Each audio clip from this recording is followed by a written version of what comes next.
Hai, aku mau nanya dong, kapan pertama kali kamu mengenal atau terpapar sama hal-hal terkait seksualitas? Ya meskipun sering dianggap tabu, suka nggak suka, seksualitas adalah bagian penting dalam hidup kita. Tapi bayangin seorang remaja yang nggak pernah diajak ngobrol soal itu sama orang tua. Di sekolah juga nggak pernah dapat materinya, atau dapat tapi nggak komprehensif. Terus kemana dia memuaskan rasa penasarannya? Konten pornografi. Faktanya, banyak remaja Indonesia yang mengedukasi diri mereka lewat cara itu. Padahal, perilaku itu punya dampak yang nggak main-main. Mulai dari pemahaman keliru tentang seks sampai melanggengkan kekerasan seksual. Ngeri kan? Kita akan bahas lebih dalam di Newsroom 63B kali ini. Silakan subscribe YouTube Tirto dan follow Instagramnya biar kamu nggak ketinggalan info-info yang menarik dan tentunya relate buat kita semua.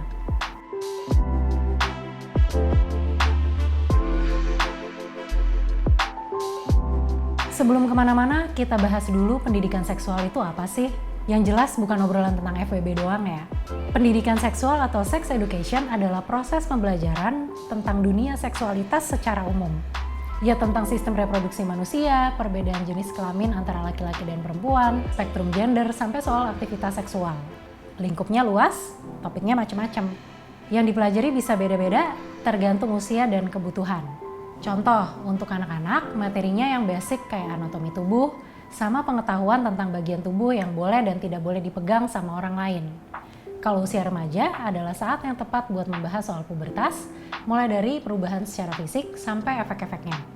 Yang perlu dipahami, rasa penasaran terhadap seksualitas akan selalu ada.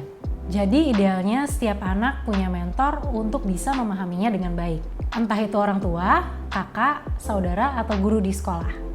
Nah, sayangnya di Indonesia ngomongin seksualitas aja kadang masih dianggap tabu. Jadi ketika sosok-sosok yang seharusnya jadi mentor itu absen, para remaja larinya kemana? Ada yang ke teman setongkrongan, ada yang ke internet. Tapi dua sumber itu kan seringkali misleading ya, atau kadang menyesatkan. Nah, ketika mereka ngerasa nggak puas, biasanya mereka akan mulai berkenalan dengan pornografi. Ada berbagai penelitian soal ini, misalnya Kemenkes yang pada 2017 menguji 1.340 siswa SMP dan SMA di Banten dan DKI Jakarta. Hasilnya, 94,5% mengaku udah terpapar pornografi derajat 1 atau paparan terendah melalui komik, internet, game, dan lain-lain.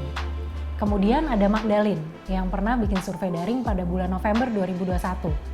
Respondennya adalah 405 anak muda usia 15-19 tahun. Mereka digali pendapatnya tentang pendidikan seks, termasuk sumber-sumber yang mereka pakai. Ternyata hampir 17% mengaku kalau mereka menggunakan film porno sebagai sumber pendidikan seks. Alasannya apa? 42,8% bilang mereka penasaran. Sementara 26,2% ngaku konten porno juga dipakai buat kepuasan personal. Ini selaras sama risetnya Rutgers WPF Indonesia, UGM, dan Perkumpulan Keluarga Berencana Indonesia. Bahwa salah satu alasan kenapa anak muda Indonesia mengakses pornografi adalah untuk memenuhi rasa penasaran mereka terkait seksualitas. Nah, masalahnya menjadikan pornografi sebagai sarana sex education itu problematik banget. Kenapa? Ya karena konten porno sejak awal nggak ditujukan untuk itu, melainkan untuk mencari profit. Makanya menurut para ahli dan beberapa riset kayak ini, dan ini, industri pornografi punya peran dalam mendistorsi makna seks itu sendiri. Seks akhirnya hanya dimaknai sebagai hubungan seks atau apapun yang berkaitan dengan penyaluran hasrat seksual. Padahal pendidikan seks jauh lebih kompleks, di mana salah satu goalsnya adalah kesehatan organ reproduksi. Betul bahwa pendidikan seks juga membahas tentang hubungan seksual. Tapi menjadikan konten porno sebagai sumber referensi juga bisa berakibat fatal. Kalau menurut berbagai riset yang dikumpulkan di laman Utah State University, dampak negatif pornografi dalam hubungan asmara antara lain, menurunnya minat untuk berhubungan seksual dengan pasangan, rendahnya tingkat kepuasan dalam berhubungan seks dan tingkat kemesraan antar pasangan juga bisa menurunkan tingkat kepercayaan terhadap pasangan. Kenapa bisa gitu? Ya karena film porno adalah produk settingan yang bisa berbeda jauh dengan aktivitas seksual yang sebenarnya.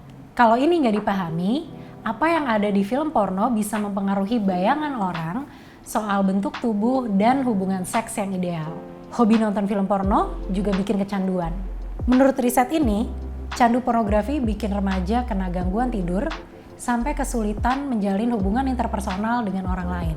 Masalahnya lagi, konten-konten porno yang laris di pasaran adalah yang dipenuhi agresi, baik secara fisik maupun verbal. Begitulah hasil dari riset ini, di mana 6 akademisi menganalisis lebih dari 300 adegan dalam film porno yang paling populer. Siapa subjek yang paling sering jadi korban agresi? Ya perempuan. Konten porno banyak menampilkan dominasi laki-laki terhadap perempuan, melalui aksi pemaksaan, pemerasan, atau pemerkosaan. Nah, adegan-adegan itu tentu saja berpotensi bikin penonton awam gagal paham mengenai konsen atau persetujuan yang jadi syarat hubungan seksual yang sehat. Pornografi juga seringkali memandang perempuan sebagai objek atau alat pemuas hasrat seksual laki-laki. Jadi bisa kamu prediksi ya, gimana dampaknya kalau anak muda, terutama laki-laki, menjadikan pornografi sebagai panduan untuk menjalin relasi. Entah itu pacaran atau pernikahan. Komnas Perempuan sudah menjelaskan kalau kekerasan seksual bisa terjadi dalam segala status hubungan. Semoga para orang tua, saudara, guru lebih semangat lagi ngasih pendidikan seksual yang memadai. Karena pendidikan seksual yang tepat justru bisa menjauhkan anak-anak dari candu seksual. Ini udah dari risetnya kok. Terakhir, coba share di kolom komentar gimana sex education yang kamu dapetin di rumah, sekolah, sama yang kamu cari sendiri. Terima kasih ya sudah menyaksikan Newsroom 63 BEDC ini. Sehat-sehat selalu dan sampai ketemu di edisi selanjutnya.